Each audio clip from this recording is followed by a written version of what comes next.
Assalamu alaikum and hello everyone. Happy New Year. My name is Zain Mohammed and welcome to the very first episode of Halal Menu Please in 2025. My first guest for the year is a small restaurant located in the north side of town near the Champions Masjid, or also known as Masjid al-Salam. Please welcome Mr. Ali Khan. Assalamu alaikum. Walaikum assalam wa rahmatullahi wa barakatuhu and Happy New Year. Happy New Year to you too. How are you doing today? I'm doing great, brother. Thank you for asking. So let's get started with a little bit about yourself. Right. So I'm Ali Khan, raised here in Houston, Texas. I was born in Hyderabad, Pakistan. Moved here in 1997 with my parents, my brother and sister, and went to school here and had my whole family. Some of my brothers and sisters in Pakistan, and one is in Canada, and it's been a great journey, so far. And we started this the Ammi's Kitchen concept in 2022 from the home. Nice. Yeah, and then we took it to the restaurant in 2023 of January. And thank you for all of you guys, who always supported us and making it happen day by day. And we're growing. Ammi's Kitchen family is growing, and everyone enjoying the food, and we're getting good feedback. Hurdles, going through a roller coaster is tough, but thanks to Allah for making it possible. Indeed. So how old were you when you moved from Pakistan to America? I was 9 years old. Oh, nice. 9 years old, yeah. Do you have any memories from Pakistan? You being in the kitchen, or you going out and eating the food outside and stuff? So, there's a small city called Jamshoro, and it's between Karachi and Hyderabad, which a lot of people don't know about because, the two most famous cities are Karachi, Hyderabad, Islamabad, Lahore. So this is a small city in Jamshoro, which is actually closer to the, like a small river going through our, city. So, we were to go out and there's a spot called Halanake, Kadai. They will make one of the best kadais, in there. And people come from Karachi to eat the kadai. And then right by our house, maybe 10-minute walk, there was a small restaurant, which was called Al Manzar, which is a very famous small, like a dhaba style restaurant. Well, Right. they will make like fresh fish. So they would catch it. Fishermen would catch it from the river, and they would fry it and they would make it there. So I remember these, small memories of going out with families and with my brothers and sisters and enjoying it, and and loving the food. Is that where you fell in love with cooking and food? These trips? Or like the food was, since we were young, we moved here, and so helping my mom out in the kitchen and all that. So that's where I got the passion, for the food, and just I still remember my mom taught me how to wash the chicken, because a lot of restaurants, what they would do, like nobody likes to wash the chicken because it has all the jellies and all that. Right. So that's when my mom was the first one who taught me how to wash the chicken properly before you cook it. And I would always help my mom out in the kitchen, and she was a great cook. My mom was, her mom was from Delhi. So, like Delhi people, they're known for their food. Right. So like that was something that, that attracted me towards in the kitchen. I was helping my mom out, and, the credit goes to her, for the passion that I have for the food. So where in Houston did you move to when you came? We came straight to Houston. Like which part? By the Al Masjid. Oh, nice. Yes. So we moved there, from Pakistan, and been there since then. We never got to move to the south side. A lot of when people come from Pakistan or anywhere, they move to Hillcroft or south side areas, Right. Because that's where a lot of Desis, they moved. But we always lived in the north. Why did you choose the north instead of like Hillcroft or Sugarland? Well, that's where my mom and dad, my father, he came, and then he decided to be here. And then this side, it was closer to the masjid and everything. So we never had any like ideas of moving there. And then it was a good community here too. It was a small community, and now has grown to a big community in north side. So that was something it never attracted us to. And plus it was really peaceful. Being away from a lot of daisies. It's limited daisies here, in the north. But now it has grown. We have good mosque. We have Champion Masjid. Yeah. It has good community. Very educated people there. So it's been great. Were there any halal places in that side of town when you came? Yeah. So one of the restaurants that I remember, right, it was Alibaba. Alibaba was on Veterans Memorial, and they were the first ones that always cater to the masjid. So they were always cater, and in Ramadan they would do like live barbecues and all that.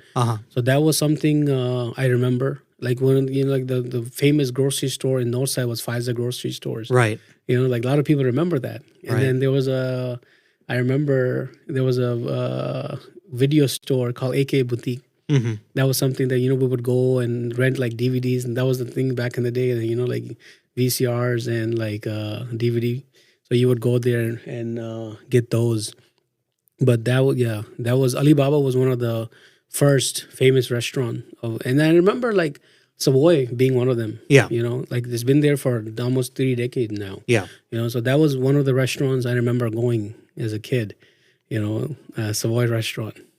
What was good at Alibaba? Like, what dishes were they mainly known for? Their barbecue.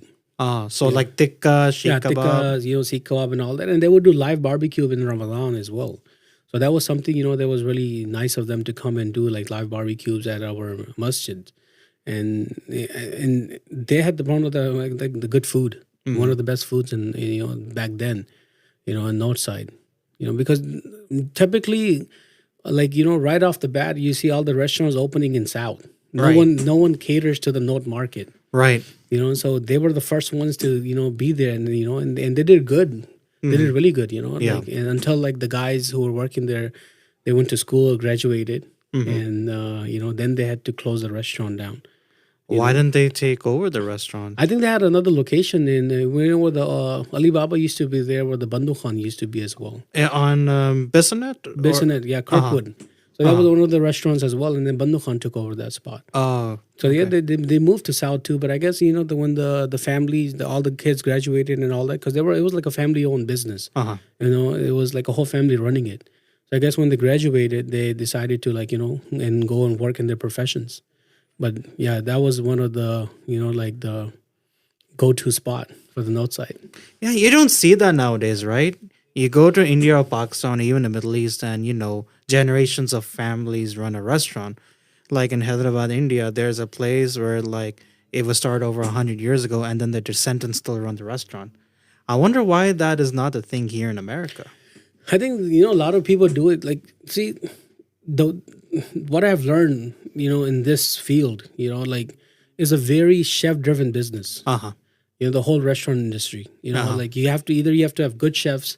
And then when you have good chefs, other restaurants, they're coming and taking over your chefs, and they want to take your chefs and like hurt your business. This is another bad thing that that happened in the industry, and I'm pretty sure it happens all over. But the amount of labor work you can find in India and Pakistan is very different than here, right? So the Desi restaurant is a very chef-driven business. So once your chef is gone, your business is pretty much done. But then you have seen it, like like a lot of restaurants. Like there was I remember on Highway 6, it was something called biryani and more. We remember like going to that spot. Yeah. Back in the day. Yeah. And then the chef passed away, and they had to close that spot down.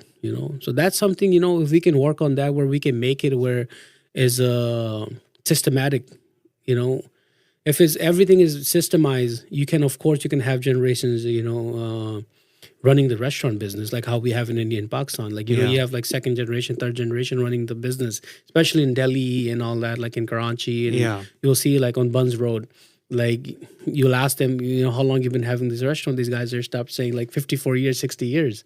Like I remember there was a called Bombay Bakery in Hyderabad. This bakery has been open before the partition, Wow. and they only open until like morning to like midday, Mm-hmm. and it's everything is sold out. That's it. They're done for the day. Wow. And these lines, and their cake goes all over Pakistan. Wow. So that's something that is we don't find here. So like, but if we can make it, Desi restaurant is where everything's systemized. Of course, you can have it, and I think a lot of people do it. Like when the parents are working hard, like for example, Alibaba situation, the guys they worked hard to make sure that their kids are educated. And once you go and the kids become engineers and all that, then they were like, man, I don't want to run a restaurant, and deal with like a lot of like the back end that happens, with every Desi restaurant. You're gonna have ups and downs. Someone's gonna pull you down. So a lot of people when they go and get their education done, and they're like, man, we don't want to. We'd rather have a peaceful job, because it's a 7-day business, and you have to be very invested. Yeah. In this business, you cannot have days off. Like. Yeah, people will have days off, but if you are running a Desi restaurant, it's hard. Like one of our primary, like the most elite, like high-end restaurant is Aga's. Right. But when you go there, you're going to see the owner standing there or sitting there, Right. Every single day. And I've seen with my own eyes, these guys are like packing like Uber Eats, bags, and these guys are like, owners of Aga's. Right. So that's something that actually like inspiration for people who want to open restaurants. Yeah. So what inspired you to open Ammi's Kitchen? Talk us through from you moving here to when you started your home-based business. Well, I remember we used to do like a lot of get-togethers at our house. Like we will have like dawats and all that, and my wife would make the good food, and everyone would be like, man, this food is so good. And I was like, man, is the food really good, or they just like BSing? Like my wife, she can cook really good food, and so she was like, you know what, we're going to start something from home, So in 2022, we started from home catering business. But, like the home catering business, as like a lot of bloggers and in that time, they would not promote it, because it's not something that is right to do. But, like, of course, like a lot of small businesses, that's how they start off as from home, Right. But there's, restrictions, regulations that, that needs to be followed Right. to do that. So once we started that, we got really, really good feedback. Everyone liked the food. It was, until this day, we always use fresh vegetables. So we don't ever use like, canned, tomatoes and all that, Right. because freshness needs to be there in the food. So when we did it from home for 1 year, it was really good. Mm-hmm. It was good feedback from people. And then as it was growing, we thought, this is going to be too small. And plus we're risking our home to cook all this food. So then we decided to, move into like a, small space. And then we switched it to a small restaurant, 1,800 square feet spot. So that was something that we were like, okay, let's move there and let's start from there. And then, 1 year, second year of, and then like going through hurdles and all that. So restaurant business is a tough cookie. It's not like easy business to be in. Like you have to be very... I still remember my wife working, like, she's been working she's the head chef of the whole concept. So it's, like she's the main person who has like all these, skills and ideas, and she never had a day off in 2 years. Still? Yeah. Oh, wow. Yes. She works, she comes to the kitchen 8 in the morning. And, she wants to make sure that every dish is, made with like, with like sincerity, purity, like, and she loves it, she loves doing that, day in, day out, so yeah, until this day, she's always there 8 in the morning and leaves the restaurant at 10 o'clock at night. Oh, man. So what got you into picking that location where you're at right now? Well, we're looking for a lot of locations, we were thinking about South and, but since, we are married and we have kids, we thought that, like in reality, it's going to be hard to drive 30, 40 minutes, to find a location in the South side. And then like, like commute was going to be a big problem. So we found this spot. And when we found this spot, we were like, okay, let's just lock. It was a bakery that was closing down. So, we took it from there. And it was closer to the house as well. And then we got to, see that how is, like, because everyone want to go to the south. Right. Like nobody wants to open a restaurant in the north side. Yeah. Like Bismillah opened and then they had to close down. So that was something that like I think if Bismillah was there, I don't think it would ever be there because Bismillah is a big name Right. in a Houston market. They run a beautiful system. But like unfortunately, so they had to close. So then we were like, okay, you know what, we can. Well, this is spot is very close by, so we can open here. We can try it and see how it goes. And then plus it's closer to her house, and so the commute won't be a problem at all. So that was something, the idea was behind that to open in this area because we live close by as well. So what was the reaction to you guys opening up the restaurant? Like as a hurdle, like of course in the beginning, not coming from a restaurant industry and like always like you cooking at home is different than cooking like in a restaurant. So the first year, it was a hard tough to to understand the whole system, how the restaurant is run. So that took about a year, but alhamdulillah, like last year, this 2024 was something that we we got the process down. So and then finally, alhamdulillah, now we're in 2025 and we're getting the feedback, or going through the roller coaster ride up and down. Now is where like is consistent, smooth, and people are loving the food and enjoying it, and it's still growing. So it's a lot of people are still knowing. A lot of like some people still don't know, living in the north side, that we exist. But after 2 years, like they're loving the food, especially our brunch that that happens only Saturday and Sunday. That became like a signature item for the people. In your opinion, why do a lot of halal restaurants in the north side of Houston fail? If the feedback that I've gotten from our customers, right? Like one thing they always say is like, oh, you just like right here next door, so like we can come here anytime. Families often prefer, to go to the south side because, like the variety they have, like, for example, if you go to, Usher's Kitchen area. Right. So then you have Philly, then you have the Pan Guy, then you have Aga's. So, like, families can go and then get like different items from one shopping center. No one has, have that concept of opening that idea. We have the customer base in north side. We have a lot of Desis, and like Muslims overall that live there. Whether from India, Bangladesh, and Pakistan, we have a lot of Desi community living in the north side. Right. But they prefer there because no one has got the concept of getting so many different businesses or food ventures to open next to each other. I find it very interesting because you go to Sugarland and a lot of people there, they're like, oh, sweet, a new place near my house. I don't have to drive far.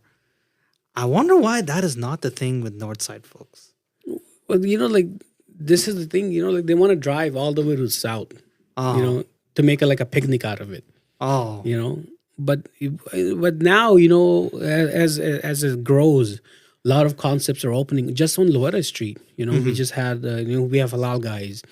Then we have Mainbird. Then we have, Gyro Republic is opening soon. Then we have, Crypto just opened. Yeah. And then we have, the district, chicken and gyro spot. Yeah. So the concept of halal food is growing on Louetta. So Finally, yeah. So inshallah, like, in 2025, we'll see, like expansion of halal food scene, I don't doubt it where Louetta is going to be in the next, Highway 6th Street. Who knows? So, like the food scene is growing. We just need like a coffee spot, like Kamaria or a Kawa House in north side.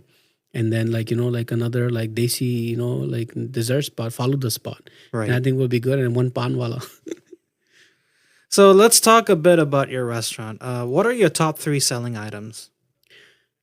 Of course, for the weekend is the halwa puri brunch, which has like halwa, lahori chole, aloo tarkari, achar, and that's very, like a famous item. Right. And then after that is nihari has been one of the items that people are enjoying.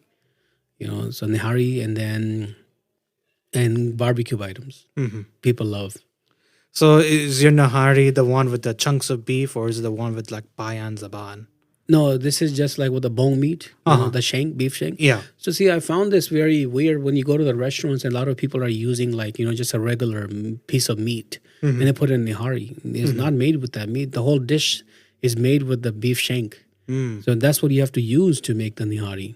So that's what we use in our nihari, beef shank. That is something that, gives a taste and a flavor, and. And so, out of the barbecue items, what are your top 3 sellers? But whole butterfly chicken Uh-huh. and then chicken tikka. Butterfly chicken. Butterfly chicken is like, we take the whole chargar style and then we cut it in half, Oh, make it into a butterfly, and then we okay. grill it. And then we have it with rice and grilled veggies and all that. That is a very, hot seller item. People love. And so, what goes into your specials? Like, the halwa puri, and then I know you have beef pilau, which I've come and tried. You have like these tikka Tuesdays, if I'm not mistaken. Yeah, chicken tikka. What goes into all those specials? I know we're rushing a bit because... Chicken tikka is like something that happens every Tuesday. To choose chicken tikka legs, for $8.99. Yeah. And something that is brings the crowd and people love it, because we have the special. And then we have a dinner special. We have the 2 rolls for $12.99. That's, people enjoy a lot, And then, of course, Friday, you have the pilau, which, you came and you enjoyed it. That's something that people really enjoy. And then Zinger has been like people are liking it a lot, So what goes into bringing new items at your restaurant? Is it what your wife thinks that we should need, or... You have to have, she's, since she is the main person, she's the head chef and she comes with different ideas. So yeah, she, like she comes up with the ideas, what is in demand and what people like. Like we had Zinger before that, it was not moving. So we had to change the whole recipe because you have to be involved and, and do something that people enjoy, So when you're creating something, it has to be loved by people. You cannot just create something that is just, you like it. I might like it, but the audience might not like it. That is very true. So the audience have to like, what you are pitching to them and what are you delivering to them. Right. So that's something when we did the Zinger, revamped it with the new ingredients, Thai meat, and we're using the whole Thai piece. So that's something people are like, man, it's very big. But at the same time, they're liking because we're giving people the value for their money. If you can be honest with your craft, I think people will love it. Very interesting. And what type of biryani do you sell? So we have the goat biryani and the chicken biryani, Uh-huh. and and then beef pilau, and I think we're gonna start with the beef biryani as well. But there's mutton people love mutton, so we focus on that more. So I see a lot of comments on Facebook and Instagram about how they think that every single Desi restaurant is the same. How would you distinguish yourself from other Desi restaurants in the Houston area? Well, Desi restaurants, I don't know how would they say the same because in my opinion, if you look at it, like I would rate every restaurant differently. Like for example, Bandukan for barbecue, Agas for, of course, variety of food, Our restaurant, the main core of the whole restaurant is using fresh ingredients. That's something we mainly focus on, right? You don't want to create a dish that is not, freshly made or using canned, vegetables, which is something not good, So a lot of restaurants, they do that. But, our main focus is using fresh vegetables and, using fresh ingredients to every single dish that we have. So that's something that, and then the taste tells it, Right. So you cannot hide the taste, Right. And I was asking that question because a lot of people are like, oh, all the same, they are serve all the same dishes. They have the same type of biryani. They have the same type. This is what I've seen on social media. So that's why I was asking, how would you distinguish? Even biryani wise, if you go to Himalaya, right? Hamali's biryani is different than Asher's biryani. So it's not same, And then, the issue that I think I see is right? Like a lot of people when they're rating the food is the people that they cannot even make food in their home. So how can you make a judgment and rate a person when you don't know how to cook the dish yourself? Right. So this is something we have to we have to start lifting restaurants.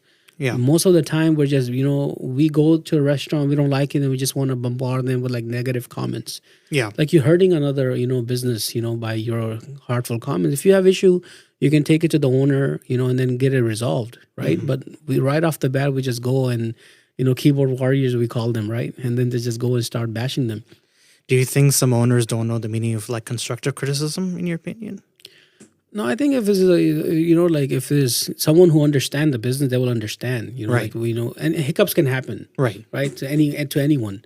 But if it's something like like if you go and bash a restaurant, if you have an issue without telling the owner, and then you tell the owner, and they fix it. We had that issue, right? Like we had negative comments. We replied to them. They came back and we fixed it, and now they're like a happy customer. We had one of the customers that they were upset, and he left a negative comment. We reached out to him. He came back, and now he's a customer that comes every weekend. So That's good. So sometimes you can even take from the negative customer, making him to like a positive customer for forever, just by listening to them. Like all you have to do is just say sorry. And I think that's the issue with a lot of people. Yeah. So, out of your years of being in the food industry and doing your restaurant, what is one customer experience you will never forget? One time when the customer came and we had before we used to have the tikka deal on Thursdays. Yeah. So the one customer came and he's like, "Hey, can we get these tikkas? Can we pay for them today and pick it up tomorrow?" Oh my God. So that was something that was very shocking. Like, dude, like how can you get the deal today when is like tomorrow when is only today, right? And the sad part is like some of these people when they're asking for discount and and these people are very like they have professional people, making good money, and they want discounts, Right, and deals, right. That's sad, when you have like people who are professionals and they're they're very well off for them, they're doing well for themselves. Yeah. And they come in and they just want like a bunch of discounts. That's something very, really, like scary. Yeah. All right. So the people who are running the library are kind of rushing us to get off because there's another person here. So one last question, and I always do this. So you know how Aga's is so well respected by a lot of restaurant owners in Houston, right? Correct. Like I've personally seen many owners dining in at Aga's and also enjoying it. So my question to you is, what are your top 3 favorite restaurants in Houston that are not named Aga's?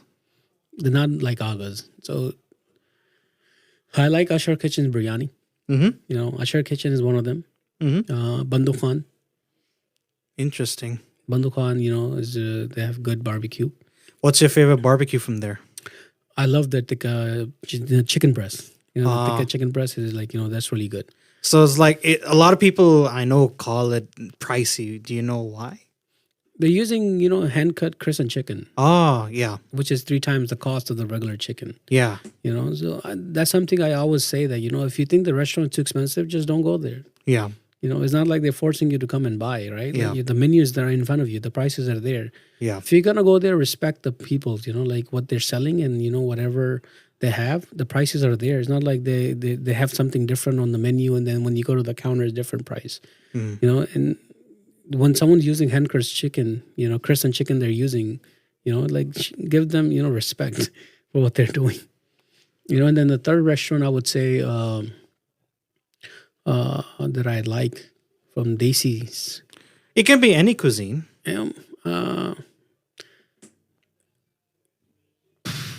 Anything, I would say. I recently had a visit to Gensoy. I liked it, right? But the Houston is giving, crazy feedback. And some of my buddies were like, man, you are not a real restaurant owner.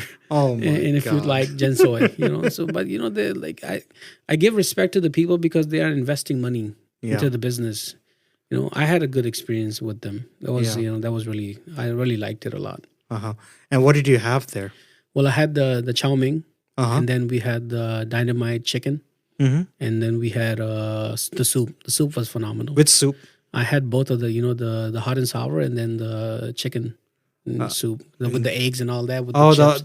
Okay. With I think it was a chicken corn soup. Yeah. That's what I was thinking too. Yeah, Maybe chicken corn soup. They had like eggs in there, boiled eggs and chips and all that. Yeah. I thought it was really unique and different concept. Yeah. No one serves soup like that in Houston right now. Yep.